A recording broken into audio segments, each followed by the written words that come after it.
coming days and weeks in order to implement the commitments of the agreement and to implement the work of subsidiary committees. It is essential to continue work as quickly as possible.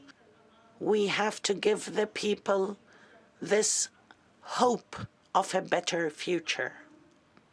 Let's speak now to Umberto Profazio, who is a North Africa analyst at the NATO Defence College Foundation. He joins me now from London. Great to have you on the News Out. Welcome. Is this really a breakthrough for Libya? You know, we're hearing the UN calling it a breakthrough, but how different is it to other ceasefires that we've seen? Well, I think that it is a positive step in the right direction. I mean, compared to previous negotiations, this document appears to have been signed by both delegations in the 5+5 Joint Military Commission. If we think about the meeting that Haftar and Sarraj had in Paris and in Palermo, for example, there's not been any document signed by the leaders of the two rival camps. I must say also that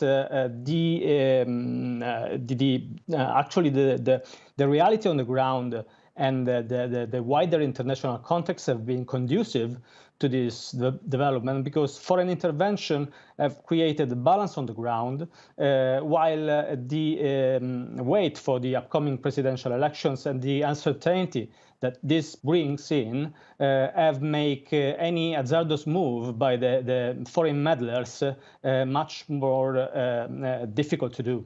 So how, much of the fact is it to do with the, let me start from the beginning. How much of this is due to the fact that we've seen Khalifa Haftar's retreat from the capital Tripoli, and why are we seeing this ceasefire now?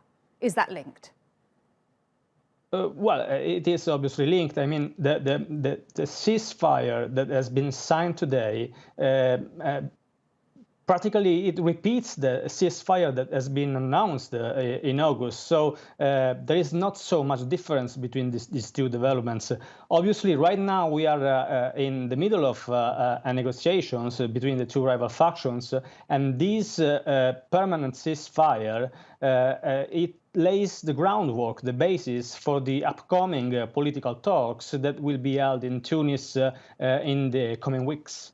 So I think it is a very important development, but we must also wait and see, especially after the talks where the real issues that relates to the distribution of oil revenues, for example, or a new national unity government, or the move of the central institutions to the city of Sirte, that has been also discussed during the past weeks, that they will realize or not.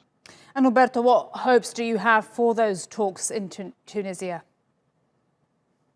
I think that we must take into account that there are some hardline factions in both camps that don't want to talk to each other. This has emerged several times in the past few weeks, but I think that right now we are also in the middle of a transition on the international stage, and I don't want to be to repeat the same thing, but I think that much will be decided after the presidential elections in the United States, because we are talking about two regional camps fighting in Libya.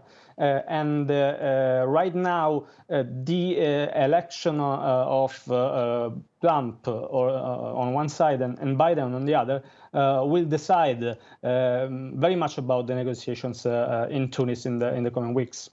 Umberto Profazio, thank you very much indeed for your time and your analysis today.